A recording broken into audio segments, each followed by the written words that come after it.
सबसे पहले वे तो ये रिजर्वेशन 110 जो स्कूल के लिए रिजर्वेशन था उसका यहाँ के लोगों का मतलब महानगर पालिका का कोई धोरण नहीं है कि स्कूल डेवलप हो करके, इसके लिए यहाँ के लोकल नगर सेवकों ने उसको चेंज किया था जो पार्किंग में उसका तबादला हुआ था। लेकिन पिछले 7-8 सालों से यहाँ के लोगों की जो डिमांड थी पार्किंग की वो हटा के अभी नए डीपी में ये रिजर्वेशन 95 करके हो गया, जो अभी स्विमिंग पूल और पार्किंग ऐसा आया हुआ है।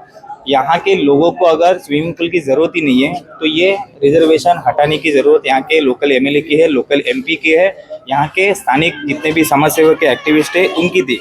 लेकिन होता कैसा है कि मीरा भाईंदर शहर का पहला स्विमिंग पूल मेरे 13 दिन के आंदोलन के बाद खुला। आज एक आदमी का 7,000 रुपया गोपीनाथ मुंडे जो स्पोर्ट्स कॉम्प्लेक्स खुला है उसमें हुआ। ये स्विमिंग पूल फ्री तो होने वाला नहीं है। ये स्विमिंग पूल बनाने के लिए कम से कम 25 करोड़ का टेंडर निकलने वाला है, जिसका 25% यहाँ के local MLA, local corporator, local जो पार्टी जो बिलोंग करती है उसका मिलने वाला है। फिर यही ठेका उसी पार्टी से बिलोंग करने वाले कोई ठेकेदार है, जैसे शिवार गार्डन आज के डेट में उसी नेता को दिया गया हुआ है। तो आपको तो पता ही है विक्रम प्रताप सिंह, इनके पास पूरा 12 एकड़ का जो पूरा लैंड है वो उनके पास है। 7.5 करोड़ से ज़्यादा रकम उसकी बकाया हुआ है। आज कम से कम 35 इलीगल स्ट्रक्चर उसमें बनाए हुए हैं। तो ये स्विमिंग यहाँ के अगर लोगों को अगर स्विमिंग पूल चाहिए ही नहीं तो ये ज़बरदस्ती क्यों? सबसे पहली बात तो यहाँ के जितने भी रेसिडेंट्स है उनको अभी कोर्ट में मूव होना पड़ेगा ये रिजर्वेशन को ना डेवलप करे करके और ये पार्किंग की रिजर्वेशन रहे करके। मैं तो उनको इतना ही बोलूँगा कि लीगली कैसे आगे बढ़ना है उसके लिए मैं उनको गाइड करूँगा। और लोकल एमएलए जितने भी है मतलब यहाँ पे प्रताप सरनाइक है और इनके जितने भी अभी नगर सेवक है उनके अगेंस्ट में कैसे पिटीशन फाइल करना है उनके लिए मैं उनको गाइडेंस दूंगा। Thank you.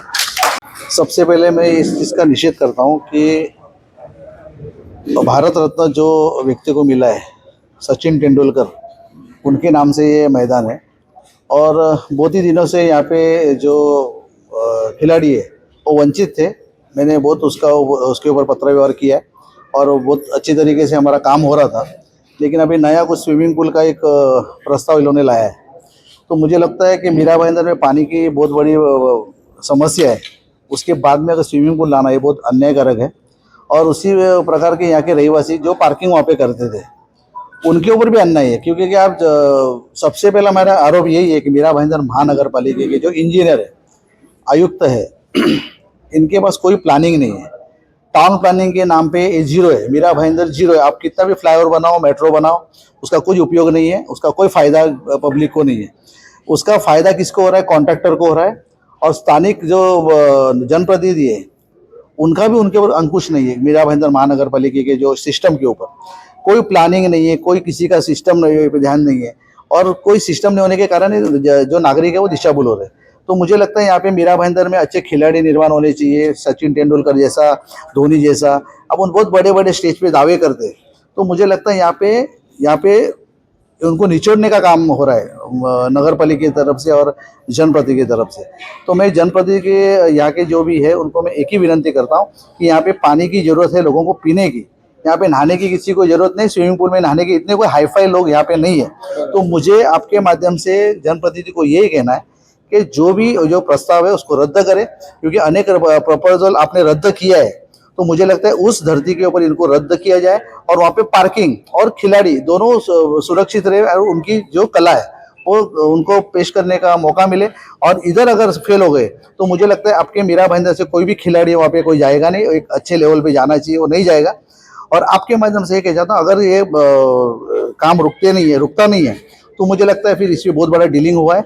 तो नगर पालिका के आयुक्त और सम्माननीय यहाँ के जो प्रताप सरनाइक साहब है, आमदार खासदार जो नरेश मस्के साहब है, इनको मैं आपके माध्यम से विचार इमीडिएट वो काम स्टॉप करे, ताकि नागरिकों के बीच में कोई गलत मैसेज नहीं जाना चाहिए।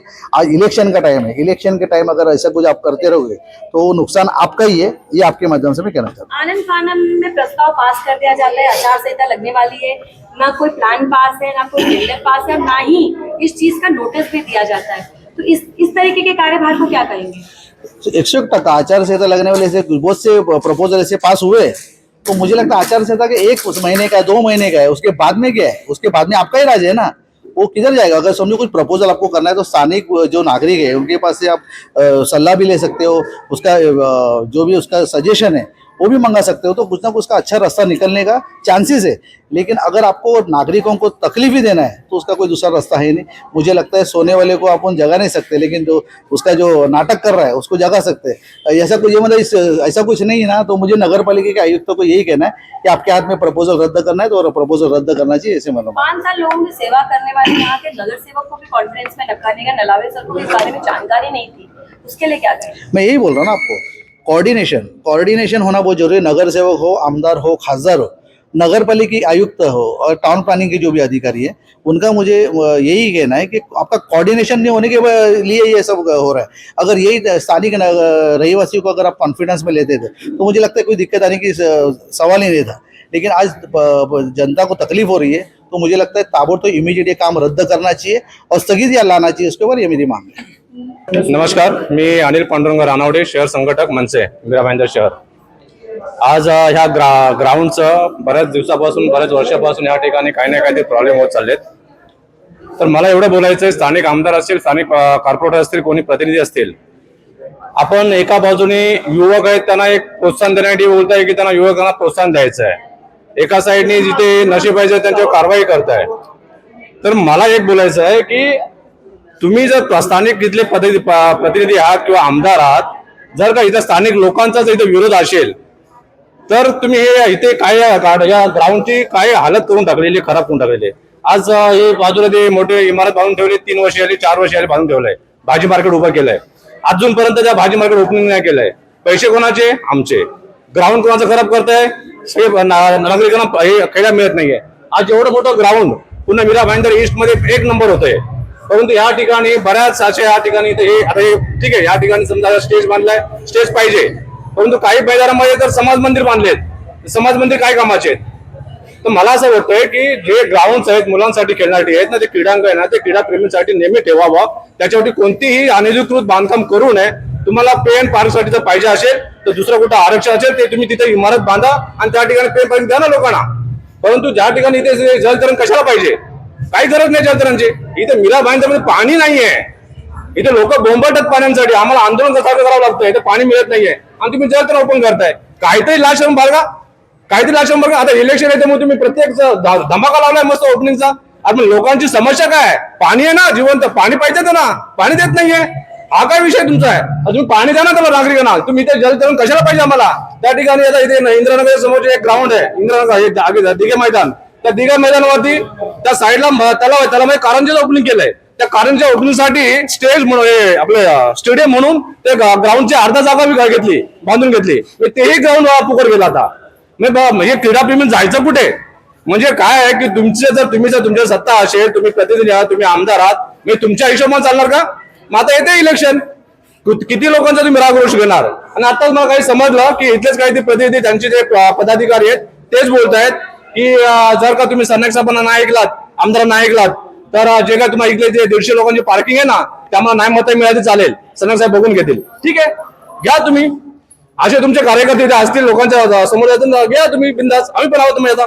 परंतु आम्हाला असं बोलायचं आहे की या ठिकाणी एक आम्हाला कारंजे किंवा हे जलतरण आम्हाला काही नकोय, जे आहे मुलांना खेळण्यासाठी ग्राउंड ते व्यवस्थित पाहिजे। धन्यवाद।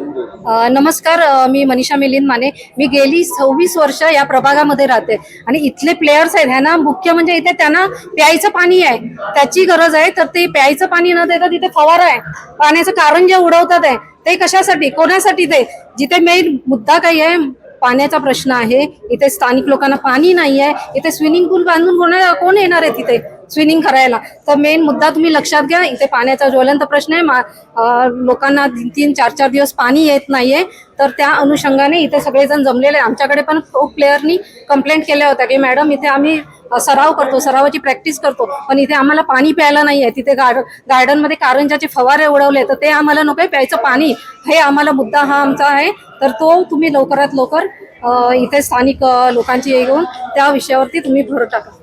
नमस्कार, सबसे पहले मेरा नाम तो पीयूष है और आज मेरे पास गाड़ी है, पर सबसे पहले मैं इधर का रहीवासी हूँ। मैं आज बचपन से इधर मैं भी बड़ा हुआ, उधर मेरे को भी ग्राउंड की ज़रूरत लगी है। मैं भी आज इधर क्रिकेट खेल के सब लोग से मिल के आज जो भी है यंगस्टर्स को मोटिवेट करने के लिए हम लोग को ग्राउंड चाहिए, और ये जगह ग्राउंड सबसे पहले कि हम लोग को बहुत ज़रूरत है उस चीज़ की। और ये जो ग्राउंड पे पार्किंग बनने का विषय आया है ये एक्चुअली कुछ था ही नहीं। हम लोग को पहले से पार्किंग दी गई थी, क्योंकि इधर एक गाड़ी की बात नहीं है सर, इधर एक्चुअली 150 गाड़ियां हैं और 150 गाड़ियों के बाद में आप अगर उधर आप स्विमिंग पूल बनाओगे जिसकी जो नीड नहीं है, क्योंकि सबसे पहले इधर प्रभाग के लोगों को पानियां मिल नहीं रही है। इधर गए एक हफ्ते पहले ही कुछ तो बीएमसी के स्कूलों का प्रतियोगिता किया गया था, तो उसमें जो बच्चे लोग आए थे उन लोग की मांग थी कि इधर पीने को पानी नहीं है। अगर आप डेवलपमेंट स्विमिंग पूल को बोलते हो, तो अगर आप उधर ये ग्राउंड पे आप पानी की व्यवस्था, पीने के पानी की व्यवस्था कर दे तो एक्चुअल में डेवलपमेंट वो होती है। इधर के लोगों को अगर घर में पानी एक प्रॉपर मात्रा में उन लोग की नीड पे मिले, वो डेवलपमेंट, ना कि इधर आप स्विमिंग पूल बना दो इधर के लोग इतने हाईफाई नहीं हो गए कि अपने घर को छोड़ के, पीने के पानी को छोड़ के इधर आके नहाएंगे। और मेरे हिसाब से स्थानिक लोग, तो मेरे को नहीं लगता कि आप इधर स्विमिंग पूल आके स्विमिंग पूल का यूज होगा। तो मैं खाली इन सबसे यही जो भी है इनसे मेरा प्रार्थना निवेदन ये रहेगी कि जो भी जनता के हित में, जो जनता का मत है उसे लेके चले आप, ना कि आप स्विमिंग पूल बना के उसको डेवलपमेंट का नाम दे। इधर हम लोग को पार्किंग का भी बहुत जरूरत है, उससे ज्यादा जरूरत हम लोग को मैदान का है, क्योंकि अब आने वाले मेरे को लगता है इतना डेवलपमेंट के हिसाब से हम लोग के पास ना पार्किंग बचा है ना हम लोग को इधर ग्राउंड बचा है। तो हम लोग को ग्राउंड भी चाहिए सर, और जो पार्किंग है उधर रहने दीजिए, ग्राउंड जो जगह है उसको उधर रहने दीजिए, ना कुछ डेवलपमेंट कीजिए। जो पहले से बना हुआ डेवलपमेंट का सामान है उसे आप मेंटेन कीजिए, वो हम लोग की मांग रहेगी सर। सतर्क पुलिस टाइम में बने रहने के लिए चैनल को लाइक करें, शेयर करें, सब्सक्राइब करें एंड कमेंट करें।